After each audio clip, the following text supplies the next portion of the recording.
Hello dan salam sejahtera kepada para pendengar Ruang Didik Podcast yang dibawakan khas oleh Hive Educators. Pada podcast kali ini, kita ada dua tetamu yang istimewa, iaitu Cik Govin dan Jelferlin. Okey, Cik Govin, sila perkenalkan diri anda secara ringkas dahulu. Okey, hai semua. Nama saya Ravin Raj. Orang kenal saya dengan nama Cik Guvin dan asal dari negeri Melaka. Tapi sekarang saya berkhidmat di Sabah selama 4 tahun dan itu sajalah secara ringkas. Okey, terima kasih Cik Govin. Okey, Jelferlin, sila perkenalkan diri anda. Oke, hai semua. Saya Jelferlin Joseph, selalu dipanggil Jel, dan saya merupakan penyelaras program dengan Global Shepherds Berhad, bertugas di Sandakan dan sudah bekerja dengan NGO lebih kurang 9 tahun. Oke, terima kasih. Terima kasih Cik Govin dan Jelferlin. Okey, sebelum tu nama saya Zel, host anda, dan juga kita ada Madam Jo bersama dengan saya. Kami dua adalah kami dua adalah ahli di dalam Hive Educators lah. Okey, so untuk episod podcast kali ini kita akan mengupas kepentingan mempertahankan hak kanak-kanak di Sabah dan seterusnya. Semoga podcast ini dapat mempertingkatkan kesedaran mengenai ketandusan atau kurangnya hak kanak-kanak, terutama sekali bagi buruh kanak-kanak di kawasan perladangan. Okey, to start off, memandangkan kita mempunyai seorang guru bersama kita dan memandangkan podcast ini adalah ditujukan khas, memang kami punya audience adalah kebanyakannya guru-guru lah. So, kita ada seorang guru bersama kita, iaitu Cik Govin. So, Cik Govin, bolehkah ceritakan sedikit sebanyak mengenai pengalaman cikgu mengajar di peladangan? Thank you for the question. Saya sebagai seorang guru di kawasan pedalaman. Sekolah saya terletak di Sabah, di satu kawasan pedalaman yang dikelilingi oleh ladang sawit lah. Banyak ladang sawit. Dan saya sebenarnya berasal dari Melaka. Dan bila saya datang ke Sabah, saya ditempatkan di sekolah pedalaman di Sabah sebagai seorang guru bahasa Melayu dan bahasa Inggris. Pengalaman saya hampir 4 tahun saya sudah berkhidmat di sekolah, dan di sekolah ini kalau kamu lihat kebanyakannya adalah kanak-kanak yang uh, dari keluarga yang pekerja-pekerja ladang sawit. Ibu bapa mereka kebanyakannya semua kerja-kerja di kawasan situ sekitar sana. Dan pengalaman saya ini saya tengok banyak juga lah yang sambil-sambil saya membantu murid-murid untuk belajar, dan saya juga belajar banyak perkara di Sabah. Bagaimana sebenarnya keadaan di Sabah, budaya-budaya di Sabah bagaimana. Dan bila saya datang ke Sabah, saya ada sedikitlah kesusahan bila mau bertutur dengan pelajar-pelajar di Sabah. Sebab kalau kami di Semenanjung ada penggunaan bahasa yang lain sikit, kalau dari Sabah kan. Tapi di sini pengalaman saya ada pengalaman seperti saya belajar bahasa, saya dapat belajar orang bilang adat-adat, dan juga di sini macam-macam pengalaman seperti saya nampak pelajar-pelajar di pedalaman ni kan, ada yang pergi sekolah, ada yang tidak pergi sekolah, ada yang diorang ada cantiklah pakaian, ada yang pakaiannya yang selalu sama saja dipakai ke sekolah. Pengalaman begitulah, lebih banyak begitu. Dan untuk mengajar di sini saya rasa banyak juga saya mengalami cabaran sebagai seorang guru dari segi budaya masyarakat, dari segi orang bilang mindset lah, mindset masyarakat di kawasan pedalaman. Dan banyak benda yang berbeza dari bandar. Bila kita nampak di bandar ada benda yang lain, tapi bila di kawasan pedalaman kita tidak boleh expect benda tu sama di bandar. Tapi di sini kita lihat banyak perkara yang berbeza, dan kita kena tahu sebenarnya adat orang Sabah ini macam mana kita mau pujuk dia pergi sekolah ke murid, begitulah. Jadi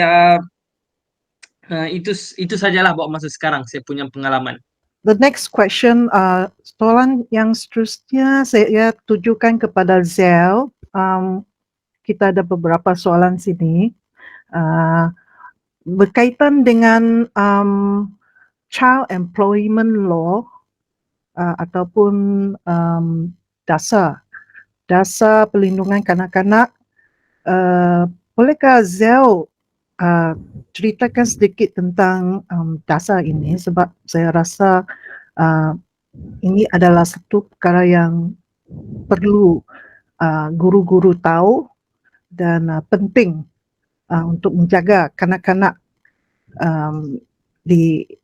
yang sama ada terlibat ataupun secara langsung atau tidak dalam perkara ini, isu ini. Oke, terima kasih Madam Jo untuk soalan yang diberikan. Tapi sebelum itu saya ingin memberikan, sebelum saya memberikan perkongsian, saya rasa saya perlu beritahu juga lah bahwa saya ini bukanlah seorang yang pakar atau berlatar belakangkan bidang undang-undang. Oleh itu semua perkongsian saya adalah berdasarkan sumber maklumat yang saya dapat daripada agensi-agensi yang berkenaan macam Jabatan Tenaga Kerja, gitulah. So terlebih dahulu saya ingin mengongsikan definisi kanak-kanak, sebab ini penting untuk semua orang tahu, sebab ramai orang yang tidak mengetahui siapakah golongan kanak-kanak nih. Jadi menurut Akta Kanak-kanak 2001, kanak-kanak adalah seseorang yang berumur 18 tahun ke bawah. Dan menurut Akta Kanak-kanak dan Orang Muda Pekerjaan Pindaan 2019, kanak-kanak yang berumur 6 hingga 12 tahun wajib bersekolah. Manakala kanak-kanak yang boleh bekerja adalah kanak-kanak yang berumur 13 hingga 17 tahun. Dan di dalam Akta Ordinan Buruh Sabah Pindaan 2025, saya merujuk kepada akta ini kerana sekarang kita bercakap tentang kanak-kanak yang berada di ladang di Sabah kan.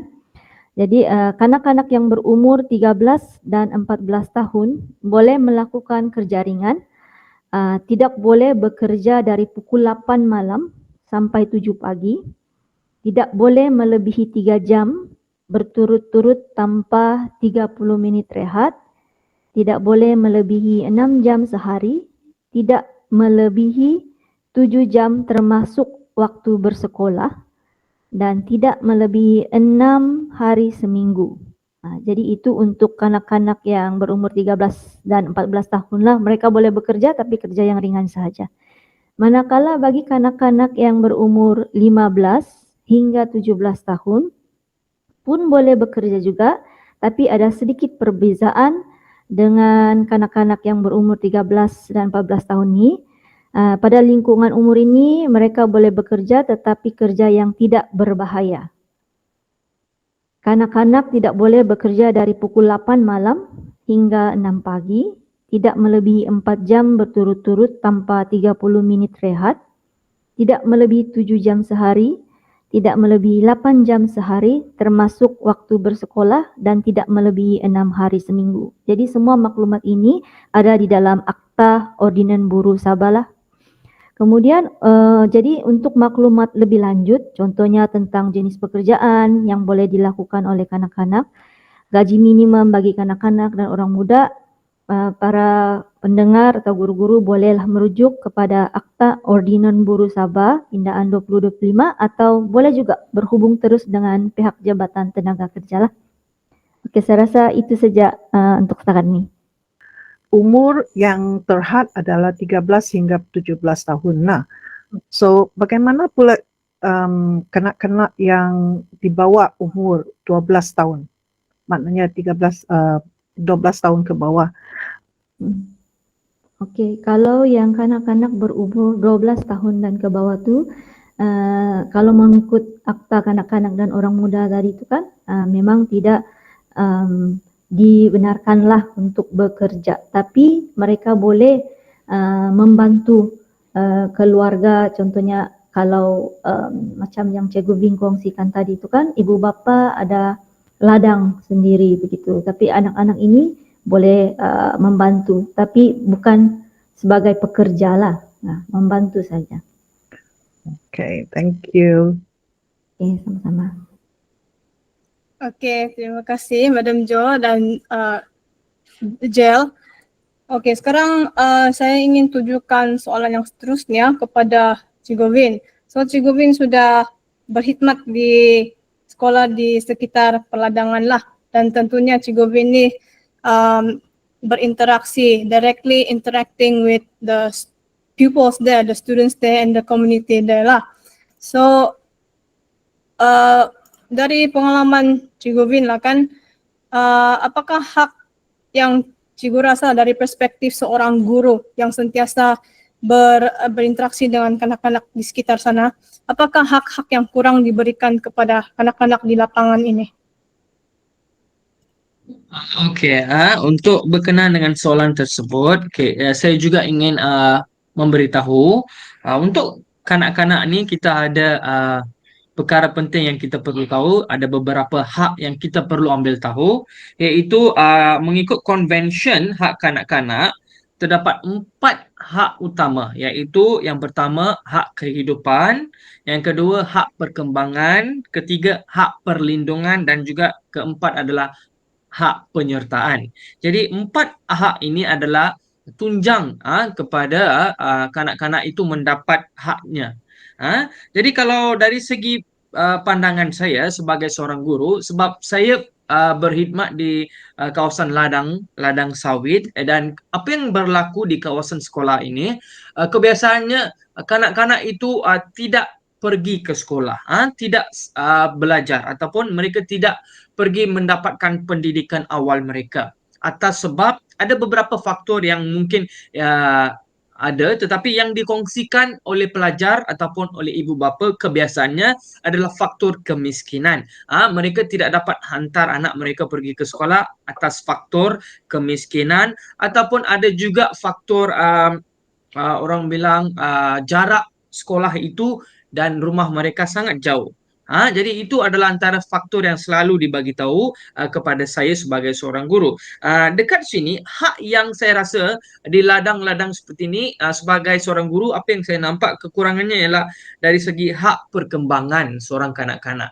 Seorang kanak-kanak ini sepatutnya wajib mendapat pendidikan awal. Perkembangan ini termasuklah dia perlu dapat pendidikan, dia perlu ada hak untuk bermain dan hak menyuarakan pendapat. Itu kita maksudkan sebagai perkembangan. Jadi kalau hak pendidikan itu tidak ada, maksudnya hak perkembangannya juga telah dikacau ataupun dinoda. Jadi saya rasa yang pertama sekali adalah hak perkembangan kanak-kanak itu berlaku kekurangan di sini. So sepatutnya setiap kanak-kanak perlu mendapatkan pendidikan. Macam Jal bagi tahu tadi, sebenarnya mereka boleh membantu ibu bapa untuk bekerja, tetapi bukan bekerja sampai mereka tidak dapat pergi ke sekolah. Itu adalah satu kesalahan. Jadi sebenarnya ada satu akta pendidikan mengatakan 29A, Section 29A mengatakan mana-mana ibu bapa yang tidak mengantar anak mereka ataupun memberikan pendidikan awal kepada anak mereka, jika disabit kesalahan, mereka boleh dikenakan tindakan sebenarnya. So itu adalah akta pendidikan wajib bagi kanak-kanak, akta pendidikan awal. Maksud saya dari tahun 1 mereka perlu hantar anak-anak mereka ke sekolah. Itu adalah kekurangan dari segi pendidikan. Yang kedua adalah akta penyertaan. Okey, di sini di kebanyakan ladang sawit ni apa yang berlaku ialah ramai kanak-kanak ini tidak mempunyai dokumentasi.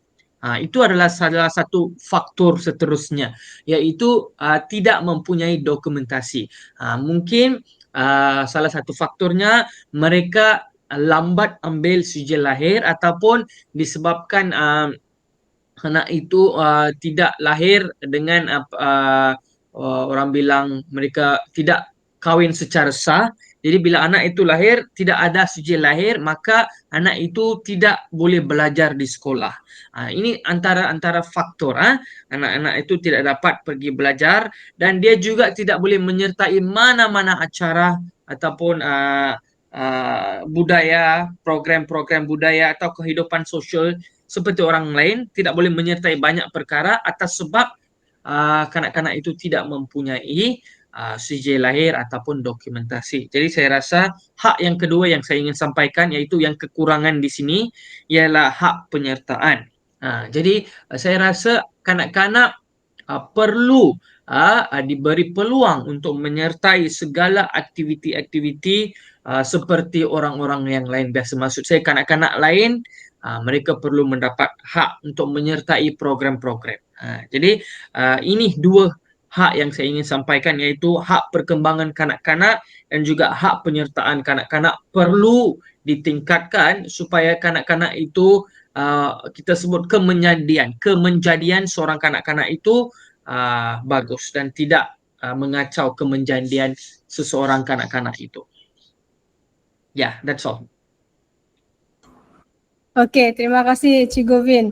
Dan ya, itu adalah pengalaman dari perspektif Cik Govin sebagai seorang guru lah yang ada direct experience bersama dengan kanak-kanak ni, dan bagaimana ada ada beberapa mungkin undang-undang ataupun isu-isu yang menghalang kemenjadian mereka sebagai bukan saja sebagai pelajar tetapi sebagai kanak-kanak secara keseluruhan lah. Jadi seterusnya soalan yang sama yang saya ingin tujukan kepada Jel Ferlin, yaitu sebagai seorang yang bekerja dengan NGO, apa hak yang kurang diberikan kepada kanak-kanak di lapangan ini? Mungkin Jel ada mungkin dengar cerita dari kawan ataupun apa yang Jel nampak sendiri sebagai pekerja NGO lah. Mungkin adakah ianya sama dengan apa yang Cik Govin katakan ataupun berlainan sedikit? Coba kongsikan. Oke, ya. So saya berkongsi melalui pengalaman saya menjalankan program dengan komuniti-komuniti terutamanya yang di kawasan pedalaman lah juga, dan juga untuk komuniti pekerja migran yang ada di Sabah ini. Jadi melalui observation dan juga dialog bersama dengan komuniti ini, apa yang saya nampak hak-hak yang kurang diberikan kepada kanak-kanak terutama yang tidak berdokumen ataupun anak-anak pekerja migran dan juga yang daripada keluarga miskin, antara hak sebenarnya ada persamaan dengan apa yang Cik Govin sudah kongsikan tadi, terutamanya dari segi hak untuk berkembangan dan penglibatan, terutamanya dalam akses kepada sekolah atau pusat pembelajaran tadi itulah seperti yang dikongsikan.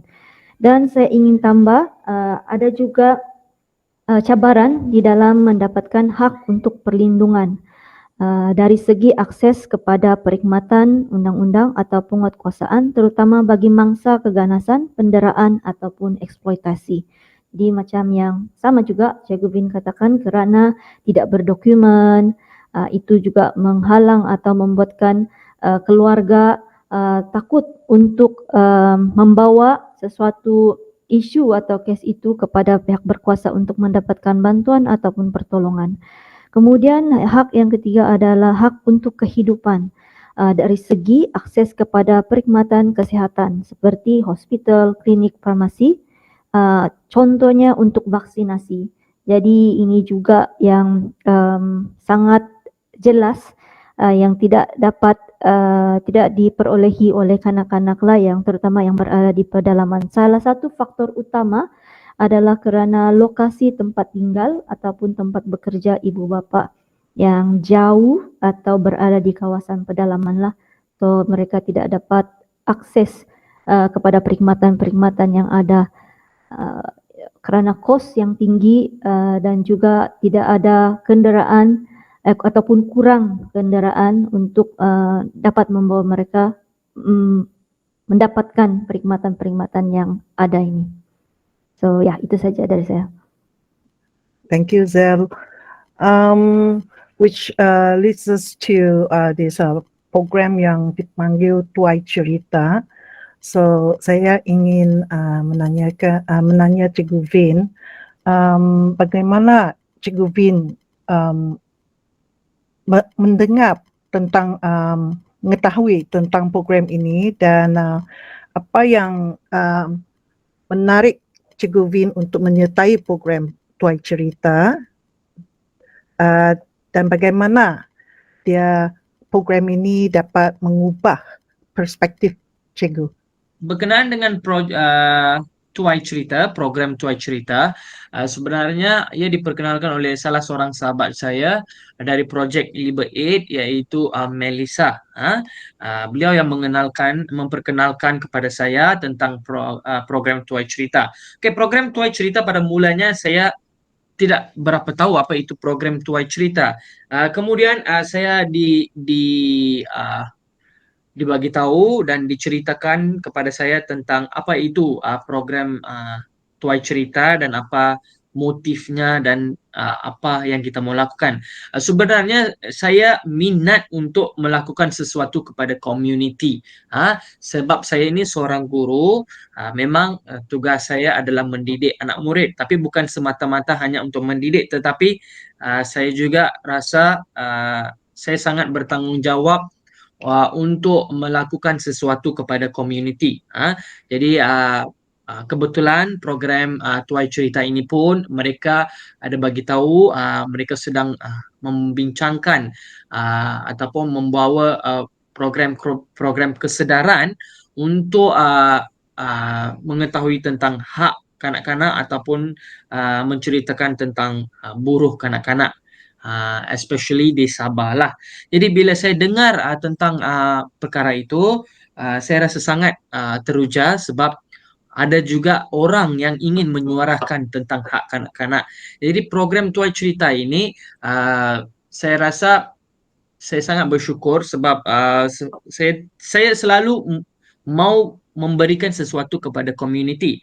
Tapi saya tidak tahu bagaimana caranya saya ataupun platform yang saya boleh gunakan untuk menyuarakan, sebab saya sebagai seorang guru, kalau saya seorang diri membuat satu kesedaran, mungkin kesannya tidak terlalu besar. Kalau saya seorang saja yang buat satu kempen ataupun saya buat satu program kesedaran, jika saya seorang saja, saya rasa benda itu mungkin tidak berkesan.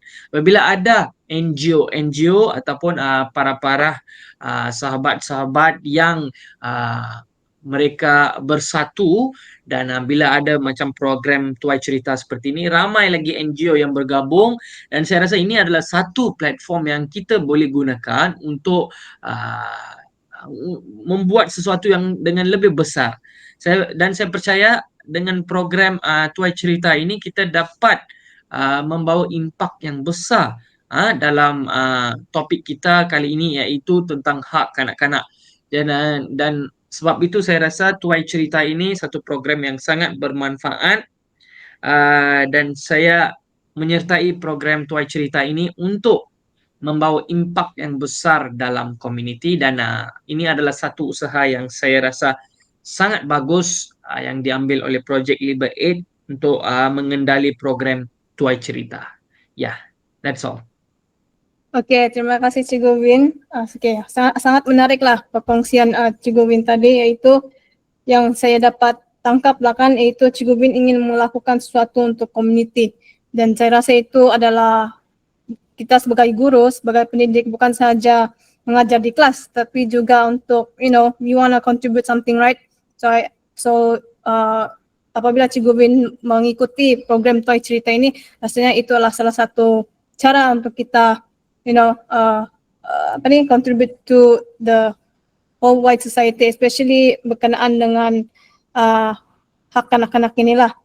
Okay, so soalan yang seterusnya, tadi ialah Cikgu Win merupakan seorang guru di sekolah, dan mungkin juga bukan saja di kawasan perladangan, tetapi juga mungkin di kawasan-kawasan lain. Di bandar pun mungkin ada perkara yang sama berlaku. Jadi apakah guru-guru di sekolah lain boleh lakukan sekiranya mereka mengalami perkara yang sama, iaitu mereka mendapati ada student mereka menjadi buruh kanak-kanak dan tidak mungkin majikan mereka tidak mematuhi undang-undang yang dikatakan oleh Jafferlin tadi, iaitu dia tidak mematuhi Akta Ordinan Buruh Sabah. Jadi apakah yang mereka boleh buat untuk membantu kanak-kanak ini? Ini untuk guru-guru di luar sana lah. Okey, tidak kisah sama ada mereka bekerja di perdagangan kah, di luar bandar kah, ataupun di bandar.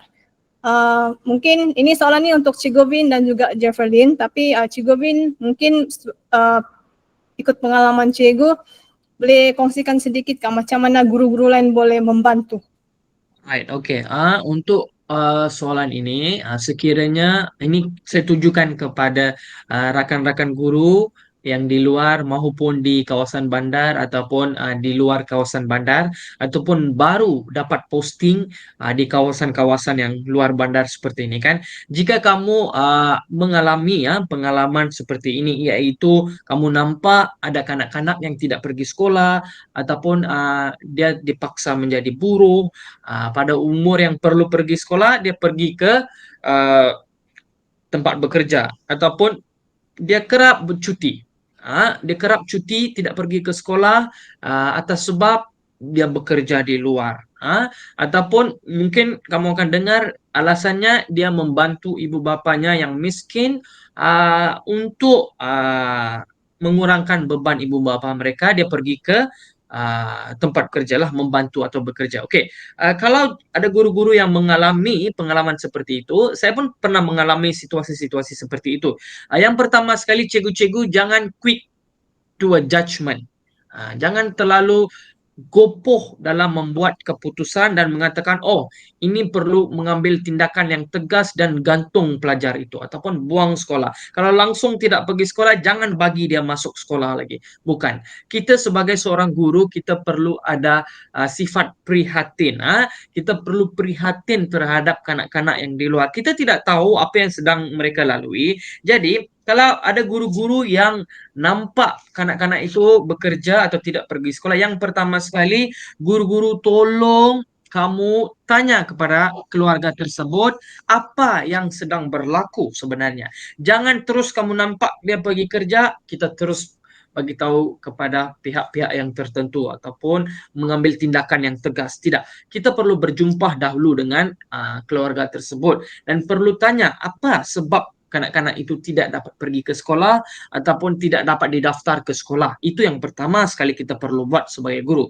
Jangan kita marah budak itu, tapi kita perlu tanya apa sebab. Selepas kita kenal pasti apa isu yang sedang berlaku, baru kita perlu bertindak. Jika kanak-kanak tersebut kamu rasa dia bekerja membantu ibu tapi tidak mengacau pendidikannya, jadi kita boleh mungkin buat program untuk meringankan beban ibu bapanya dengan bantuan-bantuan yang tertentu supaya kanak-kanak itu boleh pergi sekolah dan tidak perlu bekerja untuk meringankan beban ibu bapanya. Kalau kanak-kanak itu langsung tidak pergi sekolah, kaji dahulu apa sebabnya.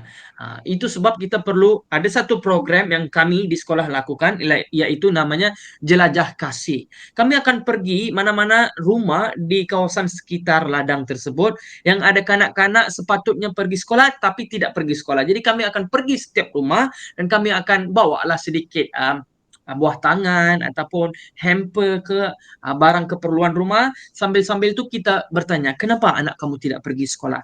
Dengan itu, dengan kajian tersebut kita tahu apa sebabnya, mungkin masalah dokumentasi, baru kita boleh ambil tindakan. Kita bekerja sama dengan kerajaan ataupun pihak-pihak NGO untuk mendapatkan dokumentasi supaya dia boleh pergi ke sekolah. Jadi yang pertama sekali guru-guru, itu yang saya sebut, jangan quick judge orang. Orang kata jangan terus gopoh mengambil keputusan ataupun kamu cakap, oh ya, ini pelajar ini dipaksa untuk menjadi buruh. Bukan semua kanak-kanak dipaksa untuk menjadi buruh. Jadi guru-guru ambil tahu, kaji dulu dan baru kamu bagi tahu kepada pihak-pihak yang tertentu. Dan seterusnya, kalau kamu juga nampak ada kanak-kanak yang tidak dihantar sekolah, namun tapi ibu bapanya tahu tentang kepentingan sekolah, tapi apa yang kamu boleh buat ialah kamu baru ambil tindakan yang tegas, yaitu melaporkan kepada pihak-pihak yang tertentu, yaitu mungkin kamu boleh bagi tahu kepada guru besar sekolah kamu, dan guru besar sekolah kamu boleh mengambil maksud saya dia akan menulis sebuah surat untuk memberitahu kepada ketua kampung. Jadi kita pergi melalui proses dia dahulu. Mungkin ada ketua kampung di situ, kita berbincang dengan ketua kampung untuk menyelesaikan masalah di situ. Kalau tidak dapat dari situ, baru kita pergi ke pihak-pihak yang seterusnya untuk menyelesaikan masalah tersebut. Tapi percayalah kata-kata saya, sebenarnya benda ini kalau guru prihatin, kerap berjumpa dengan ibu bapa itu dan berbincang dengan ketua kampung, saya rasa masalah ini boleh diatasi. Kita tidak akan ada buruk kanak-kanak. Sebab apa yang saya lakukan di sini ialah kamu jumpa saja itu ibu bapa, kamu berbincang baik-baik, dan kamu menyediakanlah apa yang itulah, kaji dulu apa masalah dia, faktor kemiskinan kah, faktor tiada dokumentasi kah, atau apa faktor mungkin ada yang jarak jauh. Oke, ini saya berkongsi pengalaman sedikit. Ada pelajar yang dia jauh rumahnya dari sekolah. Jadi apa yang kami buat ialah kami for the first 2 weeks saya yang pergi bawa itu budak pergi sekolah. Dia punya jarak adalah 3 kilometer dari sekolah ke rumahnya. Oke, itu jaraknya. Jadi saya yang ambil dan hantar dia. Dan seterusnya kami berbincang dengan ketua kampung. Ketua kampung sediakan satu rumah di kawasan dekat dengan sekolah untuk dia stay di situ dan pergi sekolah. Sekarang tiada sudah masalah dia punya kehadiran ke sekolah sebab jarak rumah baru dia dengan sekolah sangat dekat dan dia boleh jalan kaki ke sekolah. That's why teachers we need to be very very very caring, and then kita perlu itulah prihatin dengan perkara ini. Jadi saya rasa kita guru-guru baru kah atau guru-guru yang di mana-mana kamu berada, the first thing you need to have is love. Jangan kamu membezakan kawasan budak-budak yang tak pergi sekolah dan yang pergi sekolah. Kita kena pandang semua sama. Saya mau akhiri kata saya ini dengan satu benda. Kita sebagai seorang guru, kita tidak murid-murid ni kan, kalau kamu lihat murid-murid, dia mungkin berhak untuk memilih siapa guru yang dia mau. Okey, saya mau cikgu ini ajar matematik. Saya tidak mau cikgu itu sebab cikgu itu garang. Dia mungkin ada hak dia untuk memilih. Tapi cuba bayangkan, guru-guru tidak ada hak untuk memilih siapa anak murid dia. Kan betul kan, kita tidak boleh memilih siapa anak murid kita. Malah kita perlu pandang semua murid sama rata dan memberikan all out effort kepada semua murid maupun di pedalaman ataupun bukan pedalaman. Yeah, that's all from me. Okey, terima kasih Cikgu Vin. Ya, sangat banyak maklumat lah yang telah diberikan oleh Cikgu. Yang salah satunya saya sangat tertarik dengan program atau inisiatif Jelajah Kasih yang pihak sekolah Cikgu laksanakan lah. Sebab ianya memang seperti apa yang Cikgu Win katakan tadi, kita don't judge them first, right? So we have to do something. Iaitu jelajah kasih. Kita kena ada effort dari pihak sekolah dahulu sebelum kita buang pelajar tersebut. Okey, terima kasih Cikgu Vin. Dan seterusnya Jefferlyn, ya seperti yang saya katakan tadi, soalan yang sama. Jadi menurut pengalaman ataupun pengetahuan Jel, apakah guru-guru di sekolah lain boleh lakukan sekiranya mereka mengalami perkara yang sama, dan apa yang mereka boleh buat untuk membantu kanak-kanak ini? Mungkin ini dari sudut NGO lah. Okay, coba ceritakan sedikit. Okey. So jadi kalau kami pihak NGO selalunya bila kami mau menjalankan sesuatu program tu, kami suka untuk bekerja sama dengan community untuk menganjurkan sesuatu program. Jadi apa yang saya boleh cadangkan sini kepada guru-guru, mungkin guru-guru juga boleh bekerja sama dengan badan-badan NGO, sama ada guru-guru mengusulkan kepada guru besar untuk menjemput NGO untuk mengadakan program di sekolah, atau bekerjasama juga dengan ketua kampung untuk mengadakan satu program. Tujuannya adalah untuk memperkasa individu ataupun komuniti melalui program seperti program kesedaran, program bengkel dan latihan, dan lain-lain program lagi, terutamanya kepada pemimpin komuniti-komuniti, kanak-kanak itu sendiri, ataupun kumpulan yang mempunyai pengaruh untuk membawa perubahan di dalam komuniti itu. Terutama sekali komuniti yang berada di kawasan pedalaman atau luar bandar, atau kawasan yang mempunyai halangan atau cabaran untuk mendapatkan maklumat dari sumber yang boleh dipercayai. Sebab dalam zaman sekarang ini dengan teknologi ada banyak maklumat yang boleh diperolehi, tetapi tidak semua maklumat itu boleh dipercayai, kan? So itu satu. Dan kedua, cadangan saya kepada guru-guru, mungkin guru-guru juga boleh melakukan advokasi untuk hak kanak-kanak melalui platform media sosial bagi meningkatkan kesedaran kepada ibu bapa, orang muda dan orang ramai agar perubahan berlaku di masa hadapan dan untuk jangka masa yang panjang. So sustainability lah untuk perubahan yang kita inginkan untuk menghapuskan buru kanak-kanak di kalangan kanak-kanak, terutamanya di ladang ataupun sebenarnya di mana-mana sektor yang masih tidak mematuhi akta Ordinans Buruh Sabah lah. Ya.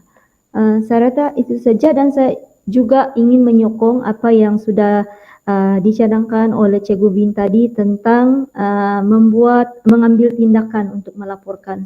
Sekiranya semua usaha sudah diambil, yaitu melawat ke rumah, bercakap dengan ibu bapa, memberikan nasihat, cuba memberikan bantuan, tetapi anak itu masih juga tidak dihantar ke sekolah dan terlibat dengan kerja-kerja yang berbahaya, yang memudaratkan kesehatan.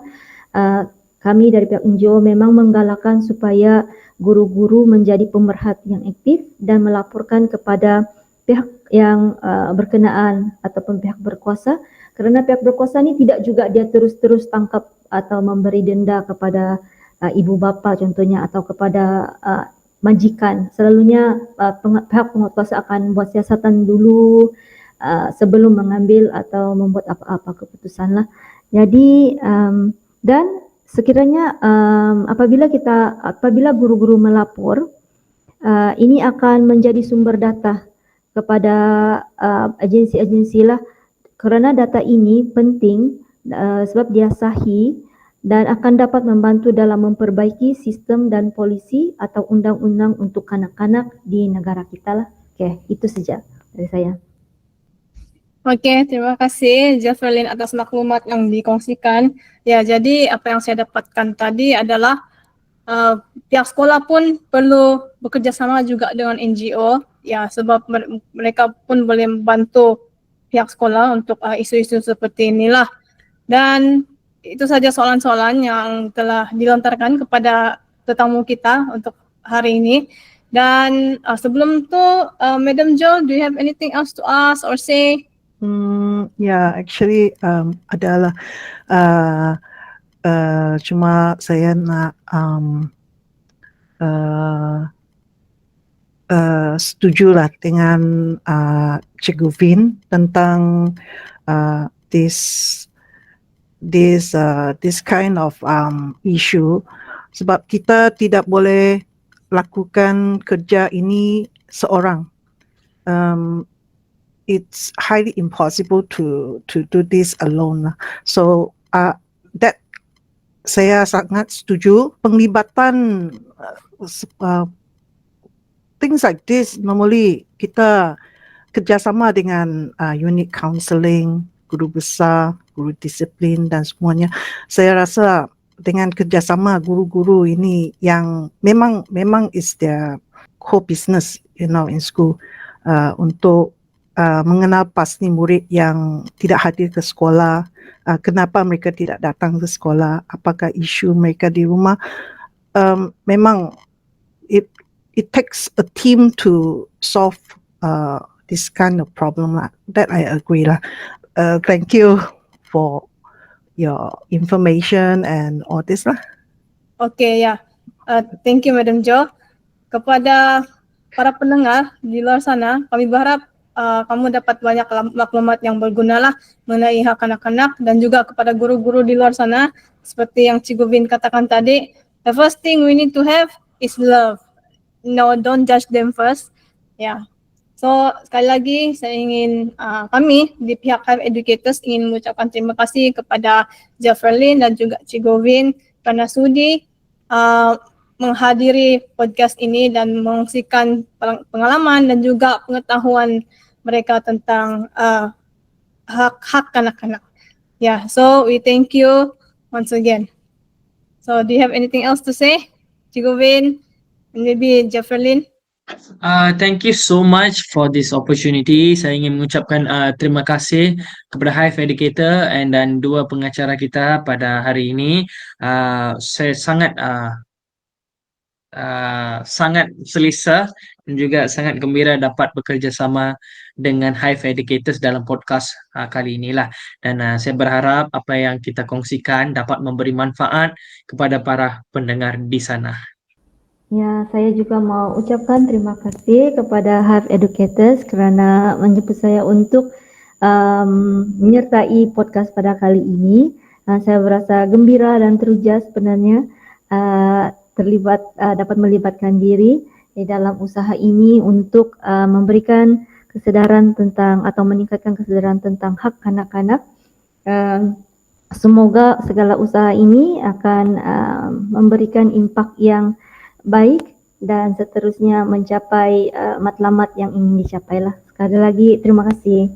Oke, dan dengan itu maka berakhirlah episode podcast untuk kali ini. Dan terima kasih kepada semua para pendengar di luar sana. Goodbye. Bye. Alright, thank you everyone. Thank Alright. you.